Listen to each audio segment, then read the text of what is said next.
बिस्मिल्लाहिर्रहमानिर्रहीम। आज के प्रोग्राम के साथ मैं हूं नुसुल्लाह मलिक। नाज़रीन, बजट जब पेश हुआ और मंजूर हुआ तो हुकूमत ने कहा यह तारीख का बेहतरीन बजट है जिसमें आवाम के लिए अब खुशहाली ही खुशहाली है। कीमतें भी कंट्रोल में होंगी, महंगाई पर काबू पाया जाएगा और साथ साथ बेरोज़गारी का भी खात्मा होगा।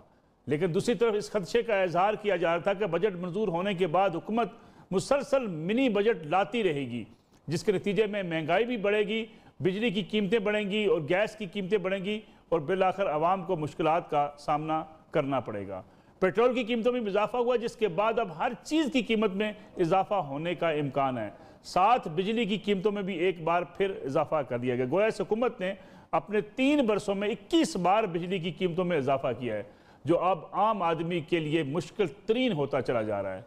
लेकिन हुकूमत दूसरी तरफ ये दावा करती है कि IPPs के साथ मुआहदे रिव्यू किए गए, इसके साथ साथ बिजली के इस्तेमाल को भी जिस तरीके से फ़रोग़ दिया जा रहा है और जिस तरीके से ज़राअत को सब्सिडी दी जा रही है, इसके साथ साथ बिजली की कीमतों में कमी की जाएगी। लेकिन ये ख्वाब ही रहा। अब बिजली की कीमतें अगर बढ़ती हैं तो क्या इसके नतीजे में भी महंगाई में एक भरपूर इजाफा होगा और उसके साथ साथ पेट्रोल की मसनूआत में इजाफा होने के बाद हुकूमत ये दावेदार बनकर सामने आ गई कि इस खित्ते के अंदर पाकिस्तान में पेट्रोल सबसे ज़्यादा सस्ता दिया जा रहा है। अब जानना यह है कि क्या वाकई ये मिनी बजट ऐसे ही आते रहेंगे और महंगाई ऐसे ही बढ़ती रहेगी और बिजली के नर्ख अगर ऐसे ही बढ़ते रहे तो आम आदमी की फिर मुश्किलात तो कम ना हुई। फिर इस बजट को तारीखी बजट कैसे कहा जा सकता है? अदाद शुमार का हेर फेर हमेशा से होता रहा है और हमेशा से ये कहा जाता रहा है कि बजट बड़ा अवाम दोस्त होगा, लेकिन आज तक अवाम दोस्त बजट शायद किसी ने कम ही देखा होगा। इस सारी सूरत हाल पर हमारे साथ बातचीत करने के लिए मौजूद है डॉक्टर शाहिद हसन सिद्दीकी साहब, मुल्क के मुमताज़ माहिर मईशत हैं। डॉक्टर सिद्दीकी साहब, आपका बहुत बहुत शुक्रिया। डॉक्टर साहब, अवाम महंगाई से पहले ही परेशान हैं। बजट के बाद उम्मीद बंदी थी कि शायद कुछ बेहतरी आएगी, लेकिन वफाकी हुकूमत ने पेट्रोल की कीमत में भी इजाफा कर दिया, LPG कीमत बढ़ा दी गई, साथ बिजली भी महंगी कर दी गई। ऐसी सूरत हाल में इसे अवाम दोस्त बजट कैसे कहा जा सकता है?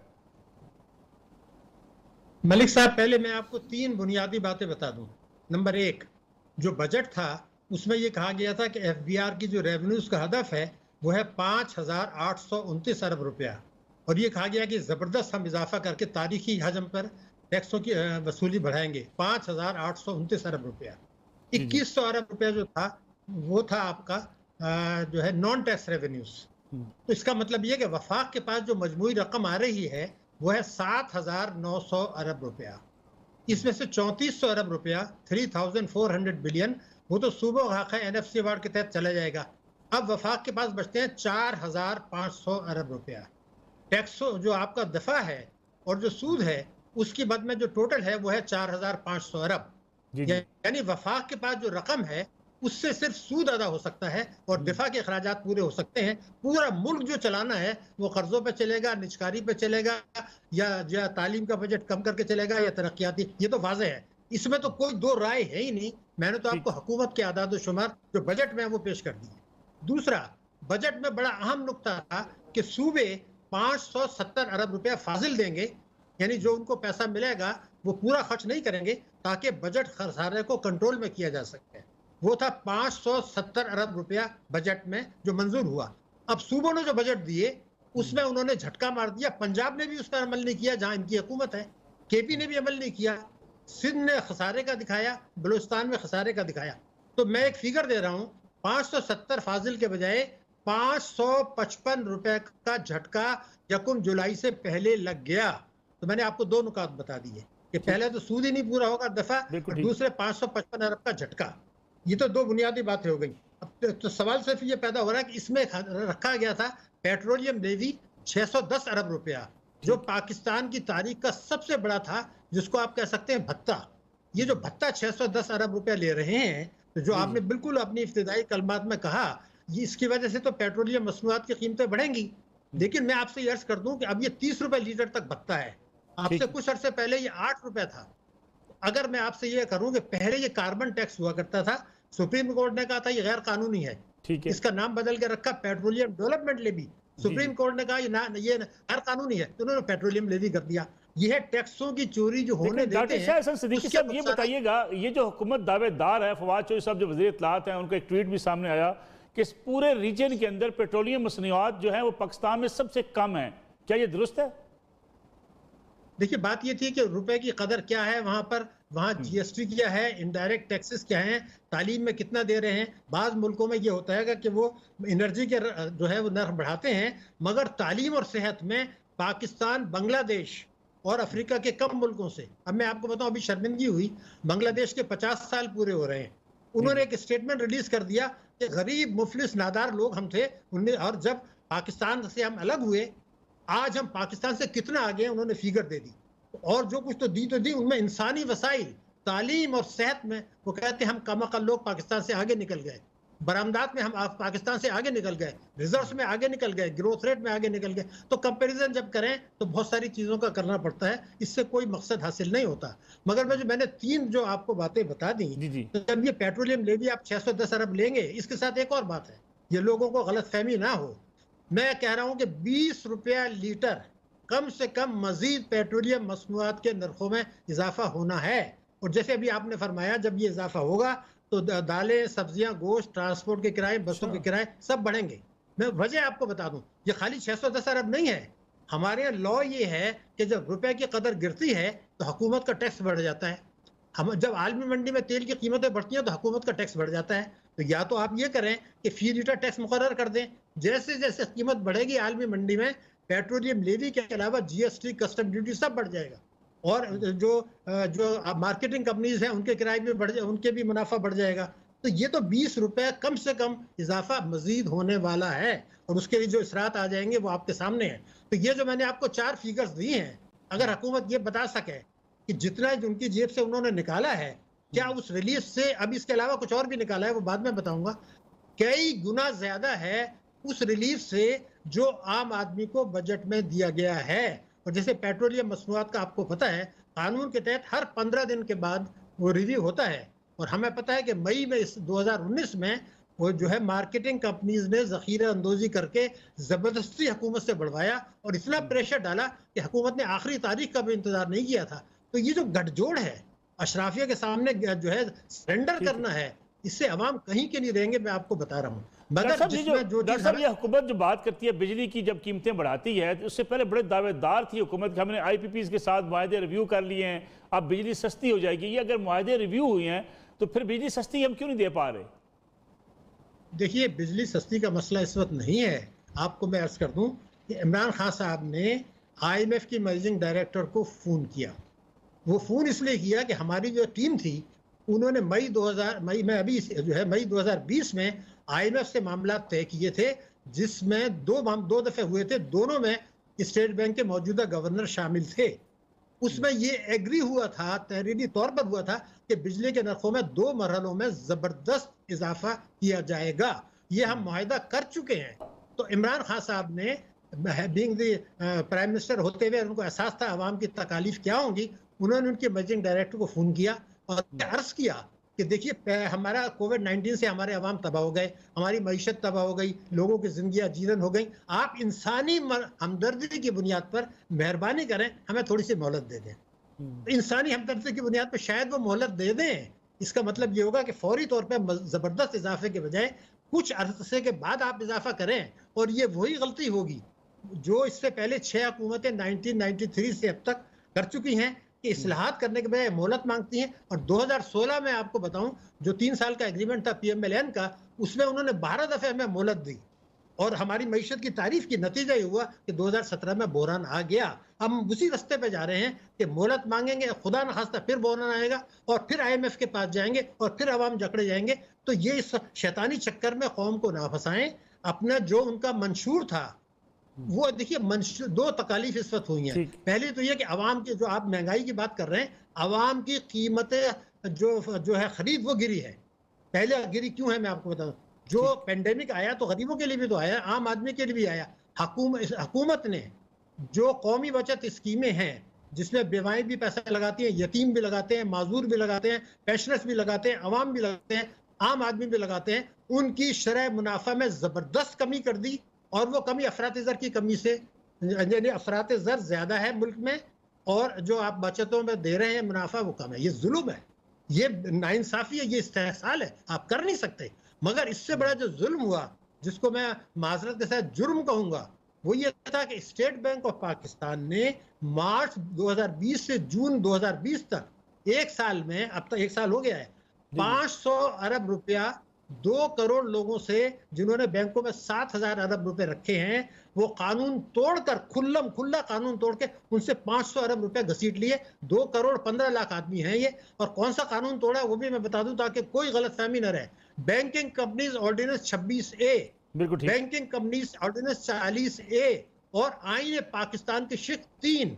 तो अगर आप 500 अरब रुपए 2 करोड़ लोगों से खींच लेंगे, कौमी बचत स्कीमों में गिरा देंगे, रुपए की कदर जो है, रुपए की कदर से महंगाई आएगी, पेट्रोल बढ़ाएंगे, बिजली बढ़ाएंगे, गैस बढ़ाएंगे, तो मुझे बताइए अवाम कहाँ जाएंगे? तालीम का बजट अब 2000 अरब रुपया तालीम और सेहत में पीटीआई ने इस साल अपने मंशूर से कम मुख्तस किया है, तो फिर अवाम को क्या मिलेगा? मैं तो आपको वो अदाद शुमार दे रहा हूँ जो हुकूमत के बजट में है, कोई उससे इनकार नहीं कर सकता। सिद्दीकी साहब, एक छोटी सी कमर्शियल ब्रेक प्रोग्राम में शामिल कर लें, वापस आएंगे तो बात करेंगे कि क्या जब आलमी मंडी में पेट्रोल की कीमतें कम होती हैं, पेट्रोलियम मसनूआत की, उसका फ़ायदा भी आवाम को उसी तरीके से दिया जाता है कि या आवाम इन्हीं एदाद शुमार में घिरे रहते हैं और ये सोचते रहते हैं कि कितनी कमी होगी, कितनी कमी नहीं होगी, लेकिन साथ साथ हुकूमत अपना टैक्स बढ़ाती रहती है। इसका नतीजा बहरहाल महंगाई के अलावा और कुछ नहीं है। वापस आते हैं एक ब्रेक के बाद। पुनः में एक बार फिर खुशामदीद बात हो रही है मुल्क की मैशत की, साथ साथ पेट्रोलियम मसनूआत और बिजली की कीमतों में इजाफे की।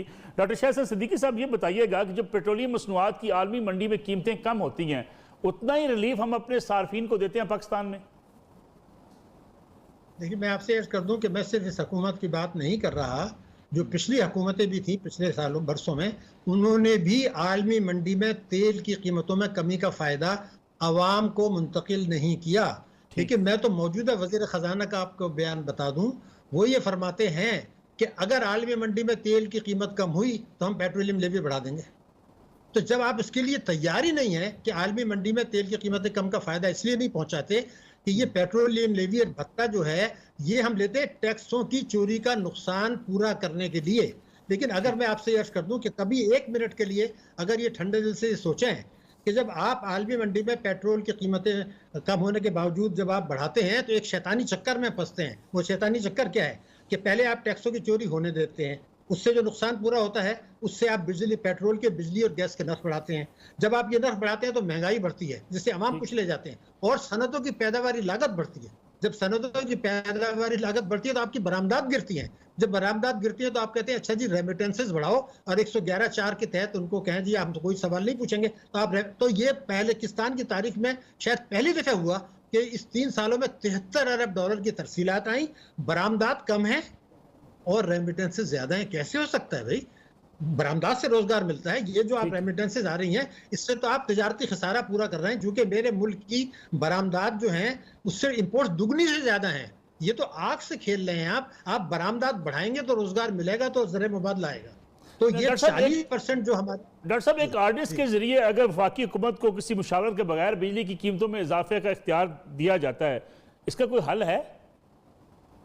देखिए, हल तो बुनियादी ये है कि एक कानून मेरे हिसाब से बनना चाहिए, और वो कानून ये बनना चाहिए था कि जब आप ये कहते हैं कि जी मैं इलेक्शन जीत कर आया हूं, तो जो आपके इंतखाबी वायदे बुनियादी नुकात थे, बुनियादी, अगर आप उससे 100% इनराफ करते हैं तो फिर कानून होना चाहिए कि सुप्रीम कोर्ट में कोई जाए और ये कहे कि जनाब हमने जो मैंडेट दिया था वो तो इस पर था, अब उससे 100% इनराफ किया। मैं आपको बता दूं कि 3 नुकात हैं, मैं आज बिल्कुल जिम्मेदारी से कह रहा हूं, तहरीक इंसाफ के 3 नुकात हैं जो इंतखाबात से चंद हफ्ते पहले राइटिंग में दिए गए थे, जिसकी बहुत पब्लिसिटी।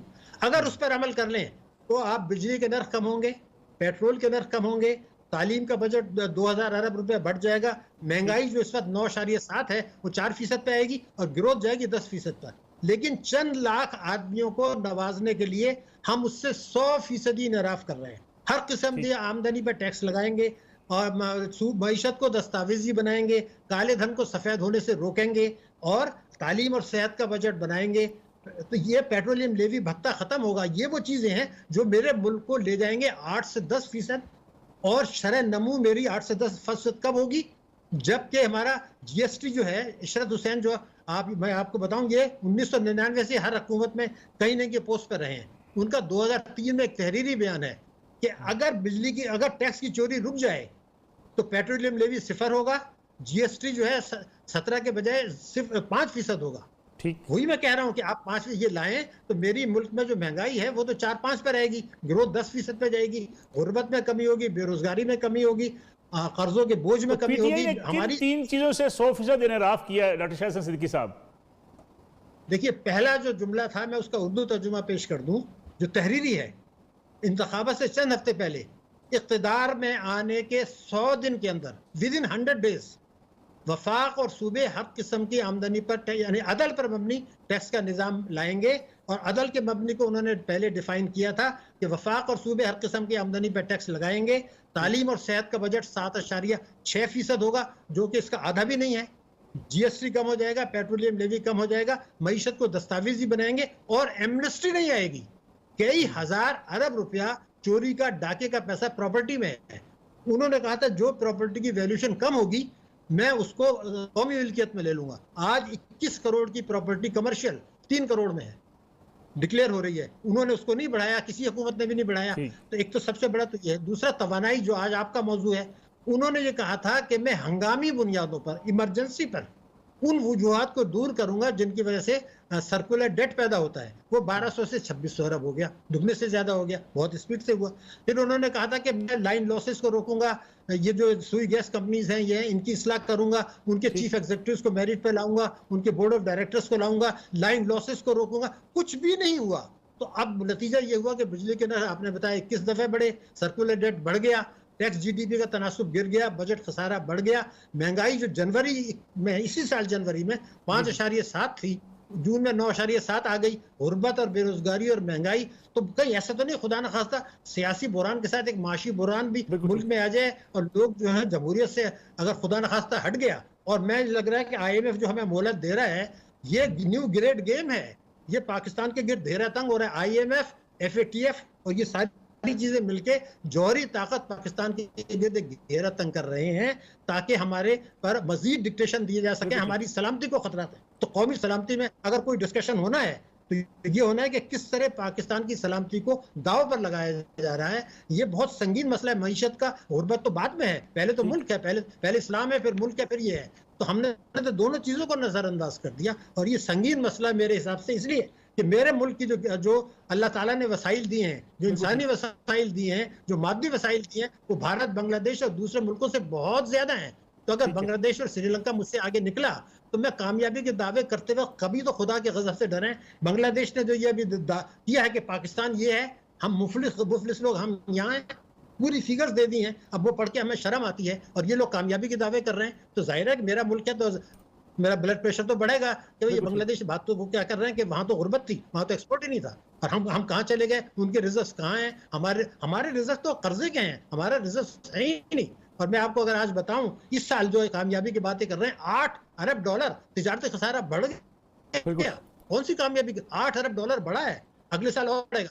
करंट अकाउंट डेफिसिट जिसको बहुत कामयाबी थी, फाजिल मैं आपको पहले दिन से कह रहा था, अभी जून में ये मनफी हो गया, $653 अरब मनफी हो गया। तो कहाँ है फाजिल ना? ये बीच में सीजनल चीजों को छोड़ें, हकीकत को अपनाएं और आवाम को कॉन्फिडेंस मिले। एक काम करना पड़ेगा अगर आप चाहते हैं इमरान खान साहब को, वो आवाम की सपोर्ट ले। वो जो उनके गिर्द लोग हैं वही हैं जो मुशर्रफ के दौर में थे, जो पीपल्स पार्टी, वही लोग को गाइड कर रहे हैं लीप अप करके। अब जैसे कल उन्होंने कह दिया, परसों शायद, कि हमने इस टैक्सों की वसूली का हदफ हासिल किया, मैं बहुत मुबारक।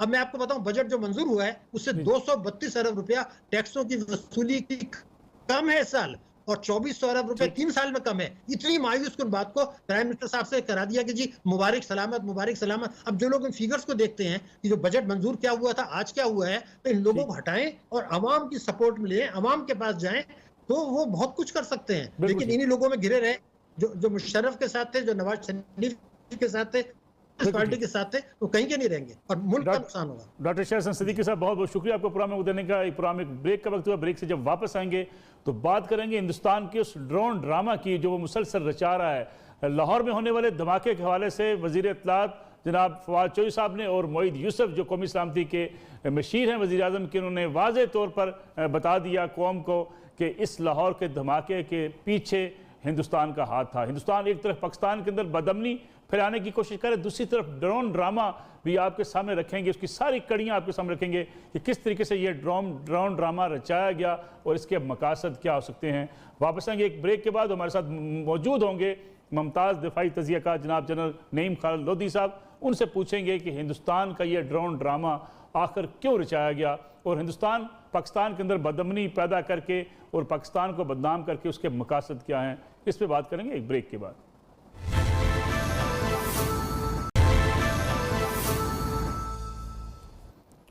प्रोग्राम में एक बार फिर खुश आमदेद। और प्रोग्राम में आप सामने रखते हैं भारत के ड्रोन ड्रामा की पूरी कहानी की किस तरह रचाई गई और किस तरह पाकिस्तान को बदनाम करने की एक बार फिर भारतीय कोशिशें जो है वो शुरू हो चुकी हैं। ड्रोन ड्रामा है क्या, जरा देखिएगा कि पाकिस्तान पर झूठा इल्ज़ाम लगाकर भारत ये चाहता है कि FATF में पाकिस्तान को ग्रे लिस्ट में मुसलसल रखा जाए और साथ साथ दुनिया को बताया जाए कि जो हिंदुस्तान दहशतगर्दी कर रहा है, हिंदुस्तान जो मुदाखलत कर रहा है पाकिस्तान में, उससे दुनिया की नज़रें हट जाएं। इस पूरी सूरत हाल को अगर आप देखें तो इस हालिया ड्रामे का आगाज़ 23 जून को भारत ने लाहौर में होने वाले धमाके के बाद किया, क्योंकि 24 जून को भारत ने शंघाई में कहा कि ड्रोन के जरिए दहशतगर्दी और स्मगलिंग के तरीके मुतारफ कराए जा रहे हैं। 27 जून को भारत ने जम्मू एयरपोर्ट पर ड्रोन हमले का ड्रामा रचाया और भारतीय हुकूमत के बकौल धमाके की आवाज़ 2 किलोमीटर दूर तक सुनाई दी, जबकि मीडिया रिपोर्ट्स के मुताबिक धमाके की ना कोई आवाज़ थी और ना ही ड्रोन को किसी ने उड़ते देखा और ड्रोन के जो पार्चे थे वो भी किसी को नजर ना आया, उसका कहीं भी मलबा किसी को नजर ना आया। 29 जून को भारत ने अक़वाम मुत्तहिदा की जनरल असम्बली में कहा कि हथियारों वाले ड्रोन दहशतगर्दी के लिए इस्तेमाल हो रहे हैं। 30 जून को भारत ने जम्मू एयरबेस पर एंटी ड्रोन सिस्टम लगाने का ऐलान किया। ये भारत वही है जो पहले कहा करता था, मोदी सरकार ने एक बार कहा था, आपको याद होगा, कि राफेल त्यारे होते तो ये भारत के साथ ना होता। उस वक्त भी राफेल त्यारे जो खरीदने की बात होती, उस पर भी दुनिया भर में फ्रांस के अंदर लिखा जा रहा है, ये कहा जा रहा है कि उसके अंदर कितनी करप्शन की जा रही है। साथ साथ जो इजराइल से एंटी ड्रोन जो सिस्टम लेने की बात की जा रही है, ये पूरी मैनेजमेंट है दिफाई सिस्टम को खरीदने के लिए हिंदुस्तान की, लेकिन साथ साथ इल्ज़ामात लगाए जा रहे हैं पाकिस्तान के ऊपर। और ख़ास तौर पर अगर आप लाहौर के वाक़े को देखें, जिसके बारे में आज प्रेस कॉन्फ्रेंस की फवाद चौधरी वज़ीर इत्तलात ने और मोईद यूसुफ कौमी सलामती के मशीर ने कि इसमें हिंदुस्तान मुलव्वस है, सारी कड़ियाँ सामने आ चुकी और उसी रोज़ ड्रामा रचाया गया ड्रोन हमले का। गोया भारत मुसलसल पाकिस्तान को बदनाम करने की कोशिशों में मसरूफ़ है। इसी में बात करने के लिए हमारे साथ मौजूद है मुल्क के मुमताज़ दिफाई तज़ियाकार लेफ्टिनेंट जनरल रिटायर जनाब नईम खालिद लोधी साहब। उनसे जानेंगे कि भारत ये तमाम सूरत हाल का आलमी सतह पर क्या प्रोपेगेंडा करके हासिल क्या करना चाहता है। बहुत बहुत शुक्रिया जनरल नईम खालिद लोधी साहब। ये बताइएगा कि इस वक्त जो लाहौर में जो वाक़या हुआ उसके तमाम जो उसके बैग पे लोग हो सकते थे उस तक हमारी इंटेलिजेंस एजेंसीज पहुंच गई और आज प्रेस कॉन्फ्रेंस भी कर दी वफाकी वज़ीर इत्तलात ने और कौमी सलामती के मशीर मोईद यूसुफ ने। भारत मुलव्वस है और जब भी ऐसा कोई वाक़या होता है इल्ज़ामात पाकिस्तान पर लगाने का आगाज़ कर दिया जाता है भारत की तरफ से। ड्रोन ड्रामा आपके सामने है, क्या दुनिया अब इस बात को तस्लीम करेगी जो भारत जो कुछ पाकिस्तान के अंदर कर रहा है और झूठे बयान देकर बेबुनियाद प्रोपेगेंडा कर पाकिस्तान को बदनाम करने की कोशिश की जाती हैं? जी बहुत शुक्रिया। पहली बात तो मेरा ख्याल ये है कि जैसे आपने जिक्र किया कि हमारे जो इन्वेस्टिगेशन के इदारे हैं, इंटेलिजेंस एजेंसीज हैं, मेरे ख्याल उनको हमें अप्रिशिएट करना चाहिए कि बहुत कम मुद्दत में उन्होंने ये सारा कुछ अनर्थ किया और सारे ताने बाने मिलाकर सामने रख दिए और बाकायदा प्रूफ्स के साथ वो सारी रिकॉर्डिंग्स हैं, जो बातचीत हुई है, जो ट्रांजेक्शन हैं पैसों की, ये कोई छोटा काम नहीं है। तो ये एक अच्छी बड़ी बात है। दूसरी बात ये है कि इसमें कोई शक नहीं कि हमने पहले भी बहुत दफ़ा एक्सपोज किया, ये कोई पहली दफ़ा तो नहीं है कि भारत को हम एक्सपोज कर रहे हैं और पहले भी आपको पता दुनिया का रवैया जैसा रहा है तो लगभग ऐसा ही रवैया रहेगा, क्योंकि दुनिया तो अपने इंटरेस्ट देखती है। मेरा नहीं ख्याल कि वो एथिक्स पर चलती है या कोई अखलाकियात पर है या इंसाफ पर है। तो मेरा ख्याल है ये काम करने तो ज़रूरी थे, अनर्थ करना भी ज़रूरी है, दुनिया के पास लेकर जाना भी ज़रूरी है, इसका बाकायदा हमें बनाना चाहिए फोल्डर और सब कुछ करें। लेकिन मैं हमेशा ये कहता रहा हूँ और मैं दोबारा दोहराऊँगा आपकी वसातत से कि देखिए जो फिजिकल अटैक होता है जी। उसका जवाब आप सिर्फ डिप्लोमेसी से नहीं दे सकते मेरे भाई। ठीक। और अच्छा बच्चा बनने के चक्कर में आप बार बार जख्म नहीं खा सकते। अगर हमने कोई जवाब दिया तो लोग ये कहेंगे वो भाई आप तो जरा हिले भी तो लोग आप जब नहीं भी जवाब दे रहे तो लोग आपको क्या कह रहे हैं, FATF से आपको नहीं निकाल रहे, IMF जो नखरे करता है आपके सामने है। तो जब आप अच्छे बनने के बावजूद बुरे बने हुए हैं तो आपको हक है इस बात का कि आप बिल्कुल ईंट का जवाब पत्थर से दें। और बिल्कुल ये नहीं मैं कहता कि उनके मासूम सिविलियंस पर हम हमला बिल्कुल करें, ठीक है। बिल्कुल नहीं हम करेंगे, लेकिन और जो हमारे अहदाफ हैं जो कि हम कर सकते हैं वो हमें करना चाहिए। इस भारत का और कोई इलाज नहीं है मेरे भाई। लेकिन कतन आप जनरल दुनिया साहब के इस ऊपर ड्रोन इतना ड्रामा करें। रचाने का हिंदुस्तान को फायदा क्या हुआ? वहां के इंडिपेंडेंट जर्नलिस्ट कह रहे हैं ना किसी ने ड्रोन उड़ता देखा, ना उससे के कोई मलबा मिला उसका। फिर इस ड्रामे का फायदा क्या हुआ? उसको उल्टा नुकसान हुआ। देखिए फायदा तो अभी शायद पूरी तरह उन्होंने उठाया ना हो। ये एक उन्होंने कहानी बना दी और अब इस कहानी की बुनियाद पर वो कोई भी चीज, इसको अगर आप फॉल्स फ्लैग कहें तो इसको बहाना बना के अगले आने वाले दिनों में कुछ भी कर सकते हैं। तो ये फिलहाल तो आप दुरुस्त कह रहे हैं कि कोई फायदा नहीं हुआ, बल्कि बाजार नुकसान ही नजर आ रहा है। लेकिन वो फायदा जब उठाना हो तो उठा लेते हैं, ऐसे ड्रामे होते रहते हैं।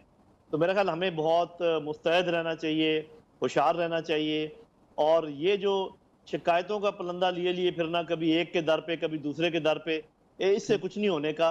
अगर कोई जोरे बाजू में कोई सकत है तो कर गुजरिए, अदरवाइज कोई इलाज नहीं है इसका, सिवाय इसके कि आप रोते रहें और अपने जख्म चाटते रहें। जनरल साहब, जो राफेल तैयारों की बात है उस पर भी हिंदुस्तान के अंदर भी आवाजें उठ रही हैं, मोदी हुकूमत के ऊपर इल्जामात लग रहे हैं, करप्शन के इल्जामात लग रहे हैं।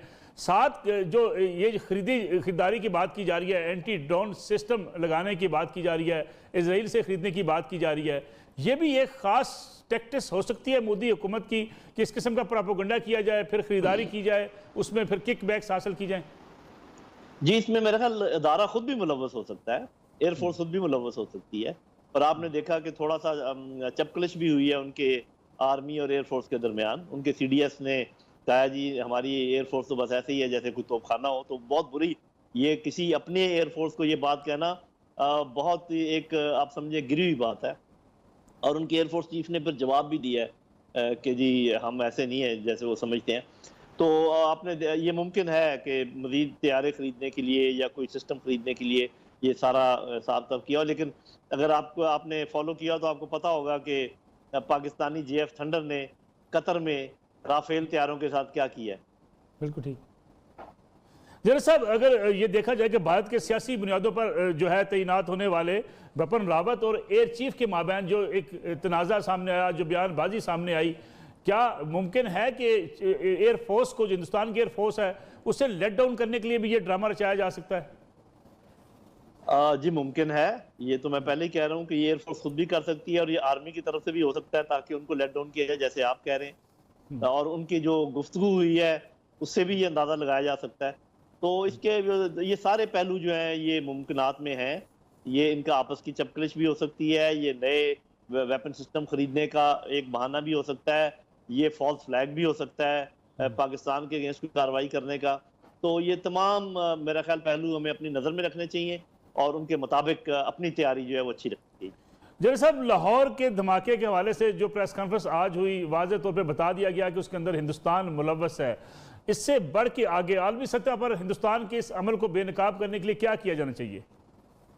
ये मेरा ख्याल है पहली बात तो ये कि अगर जैसे कि मुझे नज़र आ रहा है कि हमारे पास जो शवाहिद हैं वो बहुत ठोस हैं, इनका बाकायदा बनाना चाहिए कोई इस तरीके से कागज़ के या लॉ फेयर की ज़ुबान में, लॉ की ज़ुबान में हम इसको कहीं पर प्रोसिक्यूट कर सकें, चाहे वो इंटरनेशनल अदालत है या अगर हम, मुझे नहीं पता कि यूनाइटेड नेशंस की सिक्योरिटी काउंसिल में कम से कम उनको हम आगाह तो करें इस चीज़ से कि ये क्या मामला है, ताकि दुनिया को पता चले। और ज़्यादा फ़ायदा मेरे ख्याल इसका तब होगा अगर हम दुनिया की जो सिविल सोसाइटी है और जो दुनिया का मीडिया है उसको टारगेट करें। क्योंकि ये जो सरकारी सतह हैं ये आपको पता है एक तो बहुत देर लगाते हैं रिएक्शन में, दूसरा इनके रिएक्शन अपने इंटरेस्ट के मुताबिक होते हैं।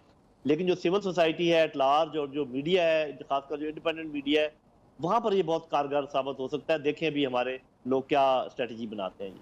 जनरल साहब, आखिरी सवाल आपसे जानना चाहूँगा मैं कि ख़ास तौर पे अगर हम बात करें ड्रोन इस ड्रामे की, हिंदुस्तान को फिर मज़ीद कोई ऐसा मिस एडवेंचर कर सकता है? जी मैं तो उन लोगों में से हूँ जो हमेशा कहता रहता हूँ कि अल्लाह करे कि वो करें, क्योंकि इससे पहले कि वो अभी जो हालात अगर आप देखें ना पिछले 1-2 सालों के, तो उनका मोराल काफ़ी डाउन है। उन्होंने चीन से मार खाई है, उन्होंने हमारी एयरफोर्स से मार खाई है, उनके अंदर प्रॉब्लम है, सब कुछ है। तो ये बेहतरीन मौका है कि पाकिस्तान कोई कदम उठाए, क्योंकि हम नहीं उठाना चाहते तो कम से कम कोई वही गलती कर दें कि हम ताकि जवाब में कोई कदम उठा सकें। तो बहुत बेवकूफ़ी होगी अगर वो ऐसा करेगा। लेकिन अगर कुदरत उनसे ऐसा करवा बैठे तो इससे अच्छी कोई बात नहीं है। हमारे लिए बेहतरीन मौका होगा सारी चीजें बराबर करने का। बहुत बहुत शुक्रिया प्रोग्राम में वक्त देने का। जनरल नईम खान जैसे कह रहे थे कि अगर हिंदुस्तान ने कोई ऐसी मिस एडवेंचर करने की कोशिश की तो ये पाकिस्तान के लिए एक नादर मौका होगा। जैसे माजी में जवाब दिया गया भरपूर, इस बार भी हिंदुस्तान को मुंह तोड़ जवाब मिलेगा। नाज़रीन, ये आज का प्रोग्राम था। इंशाल्लाह अगले हफ्ते आपकी खिदमत में दोबारा हाजिर होंगे। इजाज़त दीजिए, अल्लाह हाफ़िज़।